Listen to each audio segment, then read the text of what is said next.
다시 생각해보는 임진왜란 그 13번째 시간입니다.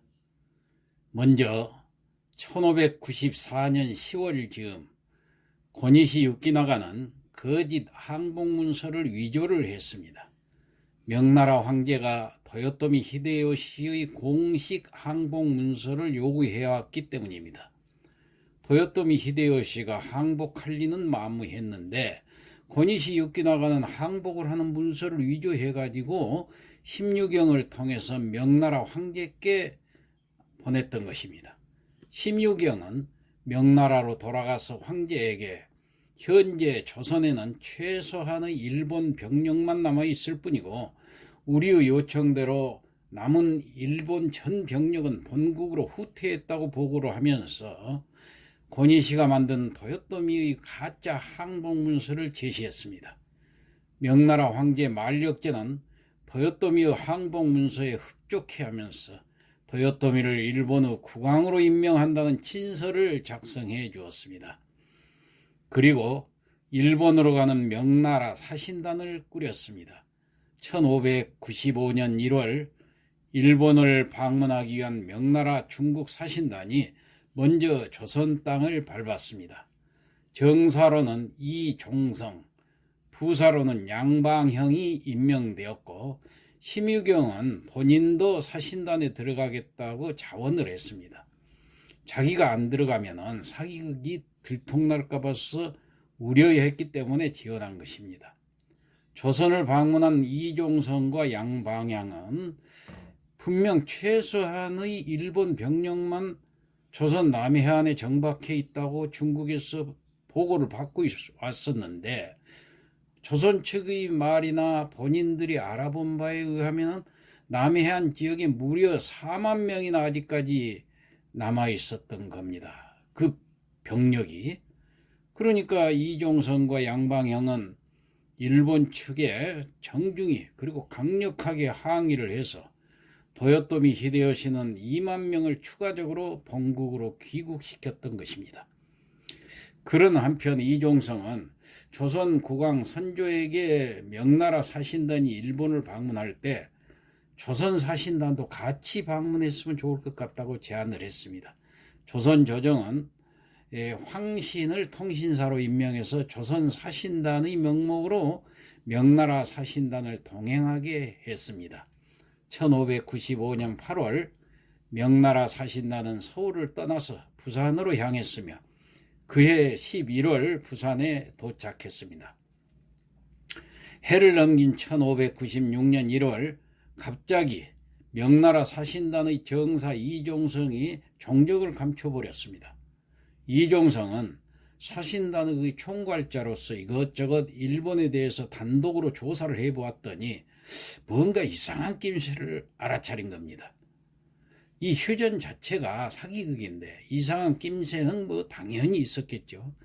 그런데 이종성은 이 이상한 낌새가 거짓 휴전으로 생각하지는 못하고 자기를 죽이려는 누군가 음해라고 혼자 착각을 하고는 도망을 가버린 것입니다.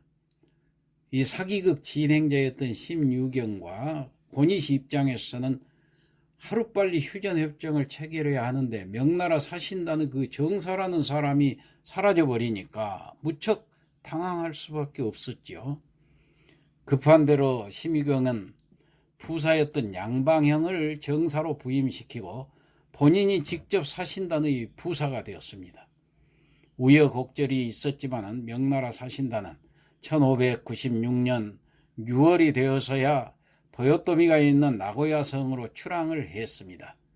명나라 사신단이 일본에 도착했던 게 1596년 7월이었는데 이 명나라 사신단은 조선 사신단과 같이 나고야성으로 가겠다면서 조선 사신단이 오기를 기다렸고 2개월이 지난 9월이 되어서야 황신이 이끄는 조선 사신단이 나고야를 방문했습니다. 1595년 1월에 중국을 떠난 명나라 사신단은 1596년 그러니까 그 다음에 9월이 되어서야 도요토미를 접견할 수 있었던 것입니다. 도요토미 히데요시는 조선의 통신사 황신을 먼저 만났는데 황신에게 분명히 왕자를 인질로 보내주었다고 했으면서 그 벼슬 낮은 사람 한 명 보내서 얼렁뚱땅 넘어가려고 하는 거 아닌가? 조선은 약속을 지킬지 모르는 나라이다 라고 불같이 역정을 냈다고 합니다. 그런데 조선 측에서는 왕자를 인질로 보내겠다는 어떤 조항에 대해서는 금시초문이었던 것이죠. 이 사람들이 사기극을 벌이고 있었기 때문에 사실을 말하지 않으니까. 그 황신 입장에서는 지금 도요토미가 무슨 말을 하는지 이해를 못했습니다. 이 조선 측에 화가 난 도요토미는 조선 측에다가는 박대를 했지만 이 명나라 사신단만큼은 아주 성대하게 맞이해 주었습니다. 명나라 사신단의 그 정사 양방형은 도요토미 히데요시를 일본의 공식적인 국왕에 책봉한다는 황제의 명령을 가지고 온 사신이었습니다. 도요토미 히데요시는 중국어를 할 줄 아는 승려에게 황제의 칙서를 일어로 번역해 해서 읽도록 했습니다. 그 승려는 이미 고니시 유키나가가 손을 써놓은 사람이었고 그 승려는 황제의 그 칙서를 거짓말로 막 읽어 내려갔던 것입니다. 흡족해한 도요토미 히데요시는 자신이 요구했던 명나라 황실의 공주를 일본으로 보내는 점과 조선의 사도를 자신이 직접 다스린다는 요구 조건들이 전부 관철된 것으로 착각을 했습니다. 반대로 명나라 정사 양방형은 의아했습니다. 그 이유는 명나라 황제가 누군가를 왕이나 제호로 책봉한다는 칙서를 보내면은 당연지사 그게 누구든지 간에 무릎을 꿇고 머리를 조아려야 하는 게 국제법이었습니다. 그게 누구든 자신을 왕으로 책봉한다는 내용인 줄도 몰랐던 그 도요토미는 당연히 꼿꼿하게 허리를 편 채로 황제의 칙서를 받았죠. 그러니까 고니시가 이 심유경은 이 자리에서 아주 식은땀을 줄줄 흘렸던 것입니다. 심유경과 고니시가 갖가지 핑계를 대며 양방형을 설득을 시켰습니다. 이상한 책봉의식을 치르고 다음날 도요토미 히데요시는 명나라 사신을 위해서 또 다른 큰 잔치를 열어주었습니다. 사단은 이 잔치에서 일어났습니다. 이 잔치가 진행 중에 도요토미 히데요시는 양방형의 그 알 수 없는 발언에 뭔가 의심쩍은 점이 발견이 되니까 일전에 그 명나라 칙서를 읽었던 승려가 아닌 다른 승려로 하여금 명나라 황제의 칙서를 다시 읽도록 했습니다.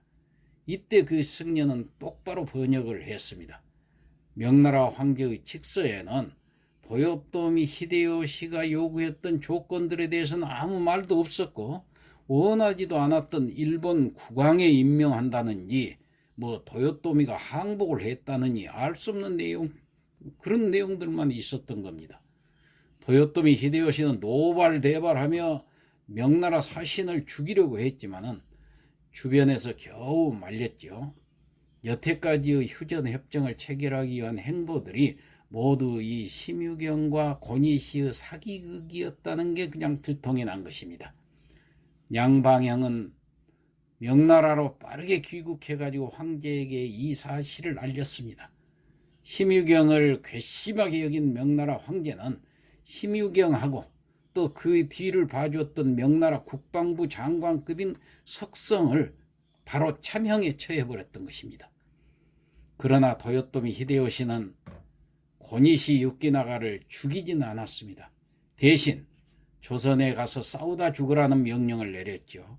도요토미 히데요시는 더 이상 휴전은 없다며 다시 전쟁을 선언했고 일본에서 조선으로 돌아온 조선의 사신 황씨는 1596년 12월 일본이 재침해 올 것이라는 보고를 올렸습니다.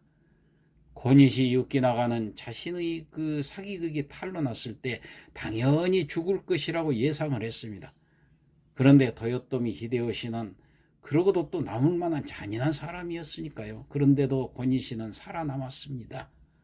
자, 다음에 어떻게 일이 전개될까요? 다음 시간에 계속하겠습니다.